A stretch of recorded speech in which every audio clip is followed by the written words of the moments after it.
Hagamos buenas noches, Eduardo. Buenas noches, Patricia. Un gusto estar aquí en tu programa y estamos para hablar de nuestras propuestas, ¿verdad? Ahora para el domingo. ¿Cómo se están preparando para estas últimas horas de campaña y cómo concluís toda esta larga gira que realizaron a nivel país también ustedes?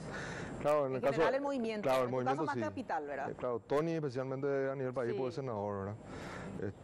Y en mi caso de Asunción y está restringido, digamos, a los barrios de capital y los bañados y toda esa zona que realmente es un lugar bastante terrible, ¿verdad? La situación en la cual viven acá cerca, ¿verdad? No hace falta irse muy lejos para darte cuenta de la situación en la cual viven estos compatriotas, ¿verdad? Al lado del río, por debajo de la cota del río.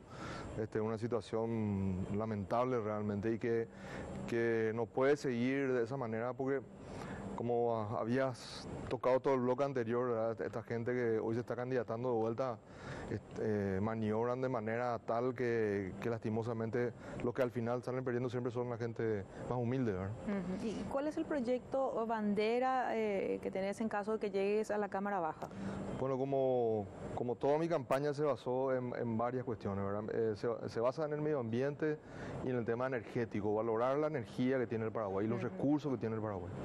Hay una cuestión que cuando nosotros siempre hablamos a nivel político y a nivel de inclusive de entrevistas y en los barrios me tocó hablar también, de que la mayoría de las personas me dicen a mí que en Paraguay no se puede hacer tal o cual cosa, ¿verdad? Por ejemplo, el tema donde yo estoy fuerte, el tema de energías renovables, energía solar, energía eólica, biomasa, valorizar y entender qué valor tiene la energía en Paraguay, ¿verdad?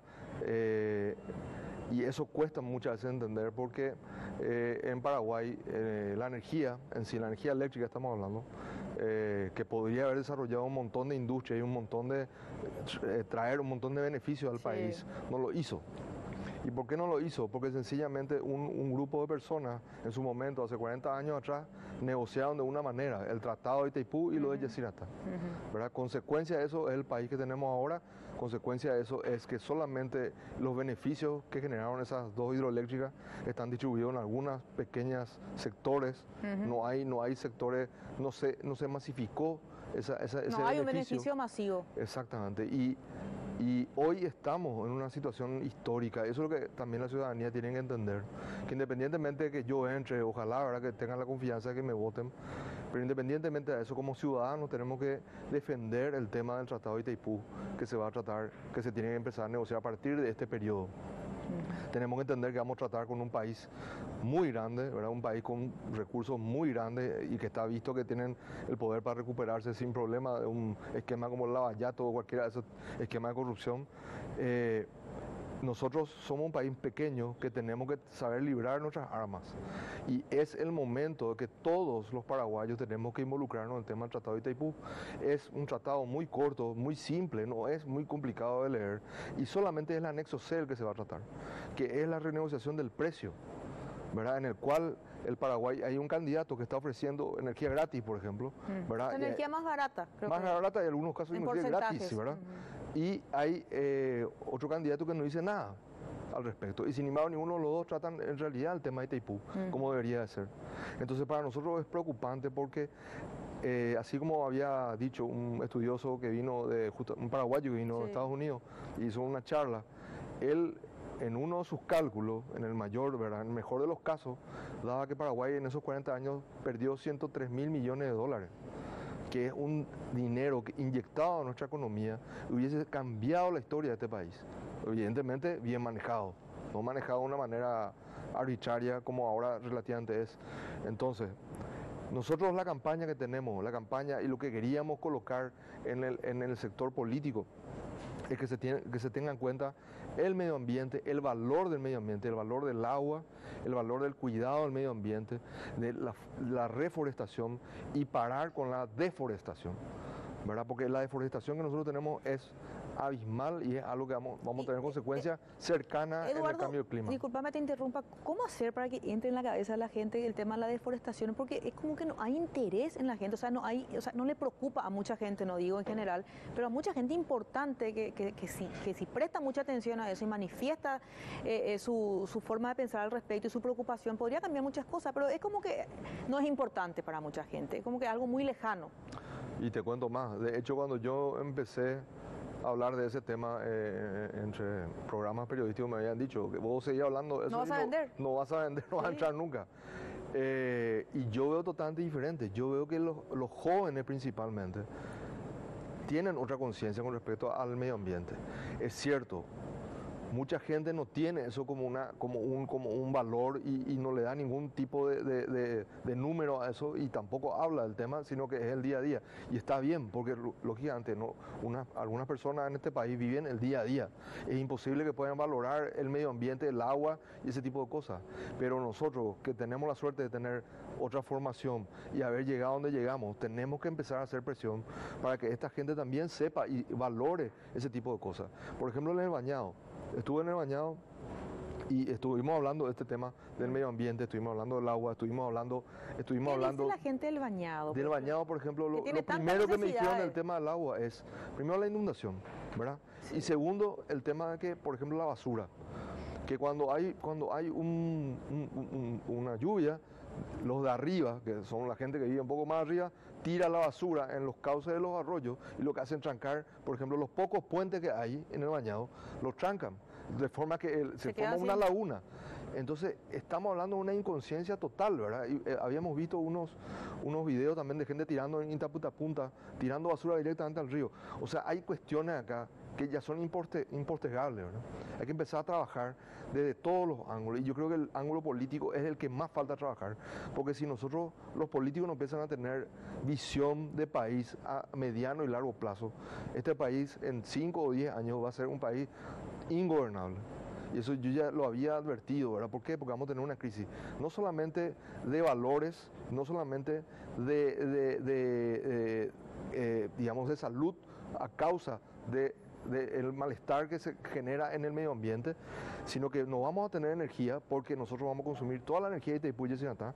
Y no solamente eso, tampoco vamos a tener árboles ni medio ambiente y agua contaminada. El acuífero Patiño hoy está contaminado, tiene trazas de combustible. El acuífero Patiño, que era un acuífero que estaba debajo del lago de Ipacaraí. Y eso lleva años que descontaminar, o sea, no es una cuestión de hoy vamos y limpiamos y ya está. Un ejemplo claro es el lago de Ipacaraí. Eso, por ejemplo, ¿Hace cuántos años estamos contaminados y nadie se puede meter ahí? El que se mete bajo su propio riesgo. Claro. Entonces, ¿qué se hizo al respecto? Absolutamente nada. ¿Quién se fue preso por contaminar el lago de Ipacaraí? Nadie. Y eso también pasa por el lado político, porque al final los intendentes, los gobernadores de la zona son los que permiten eso. Claro. Y no le dan ningún tipo de valor a eso y al final están yendo y presionando a algo que es mayor. Eso es lo que tenemos que entender. El planeta y el territorio que ocupamos se va a adaptar. Nosotros como seres humanos no nos vamos a adaptar a esos cambios. Claro. Y lo que va a pasar es sencillamente o nos vamos a enfermar más o vamos a tener mayores crisis de tipo social, ¿verdad? Porque no va a haber agua, porque no va a haber recursos donde sacar nada. Es importante hacer una campaña intensificando esta preocupación para que la gente entienda. Por ejemplo, hay fábricas que están tirando todos sus desechos al río, por ejemplo, y terminan pactando con el intendente, con el gobernador para que no existe denuncia, con la propia SEAN. Así es. Y terminan contaminados. Nosotros hicimos una campaña basada básicamente en este molinito, ¿verdad? ¿Qué significa eso? Contanos, porque vi en muchas publicidades. Sí, este molinito es muy sencillo. Es un molinito que se colocaba por el auto, ¿verdad? Y lo que se quería demostrar es que el viento genera giro, ¿verdad? Al generar giro, si fuera un generador, podríamos tener un generador acá eléctrico y eso generar energía. El viento genera energía. El solo hecho de que el viento genere energía es un recurso. Lo mismo lo hicimos, disculpame, con este kepi. Este kepi tiene 2 paneles solares aquí. Lo único que hace es el panel solar generar con el sol la energía para alimentar a este pequeño ventiladorcito que lo que hace es soplarte en la cabeza. ¿Vos sos ingeniero en cuando te caminas y cuando estás bajo el sol? Eduardo. Yo soy ingeniero químico. Ingeniero químico, creo que va a ser la primera vez en el Parlamento de nuestro país que vamos a tener un ingeniero químico. Probablemente. De hecho, mis colegas me felicitaron y le agradezco a todos, ¿verdad?, que me hayan apoyado, que me apoyen este domingo, ¿verdad? ¿Y en qué estabas trabajando para que la gente no... Yo tengo una empresa que nos dedicamos al tema de energías renovables ya entonces, hace 15 años. O sea, no es ninguna mentira lo que venís a hablar, realmente tenés un interés por el medio ambiente. Yo tengo un interés y este interés se acrecentó Y te explico por qué. Porque nosotros, desde el punto de vista hicimos una asociación paraguaya de energías renovables, que ya tiene 10 años como asociación. Trabajamos 5 años en un proyecto de ley de fomento de las energías renovables. Como vos sabés, tanto Brasil como Argentina y Uruguay están desarrollando el tema de energías renovables porque es un recurso energético que permite que las hidroeléctricas se alarguen más el plazo de uso. Entonces vos no tenés un recurso que podés ir explotando a medida que necesitas. Perfecto. Y necesitas poco tiempo para la instalación, 1 año o 2, uno puede empezar a explotar ya energía solar o eólica. Ya. Pero en Paraguay, nosotros presentamos el proyecto de ley, fue aprobado en el Senado, presentamos ya en el 2014, se aprobó en el Senado el año pasado y en diputados no se trató, salió por sanción ficta. Y luego el Poder Ejecutivo lo rechazó, lo vetó. ¿Y eso qué significa? Que no hay un interés político real para el desarrollo del país en forma sustentable. Nosotros necesitamos que se desarrolle sustentablemente el Paraguay. Esa tiene que ser la política. Eso yo creo que los jóvenes y la gente que mira en mí como una opción, ve eso como una alternativa. Un último mensaje, al menos desde aquí, desde la jornada para los electores este domingo. No, yo le agradezco realmente a la jornada y al equipo porque yo creo que fue una campaña para mí extraña porque yo no soy político, ¿verdad? Es la primera que estoy trabajando en política. Me dijeron de todo, me advirtieron que me van a hacer de todo. Gracias a Dios no me hicieron nada, ¿verdad? Estoy acá paradito, puedo hablar. Eso va a ser cuando entres, no te preocupes. Probablemente sí. Ahí te van a consignar. No, pero yo lo único que le digo a la gente, yo no quiero terminar como esa gente que vos en el bloque anterior hablaste. Yo quiero entrar así como salí y quiero que la gente confíe en mí. Y yo voy a tratar de hacer un buen trabajo con las personas que se quieren involucrar en el tema medio ambiente y energía renovable. Vamos a defender este país. Bueno, Eduardo Vienda, muchísimas gracias por tu visita. Candidato a diputado por Capital por el partido Hagamos, lista 20. Nosotros vamos a hacer una breve pausa.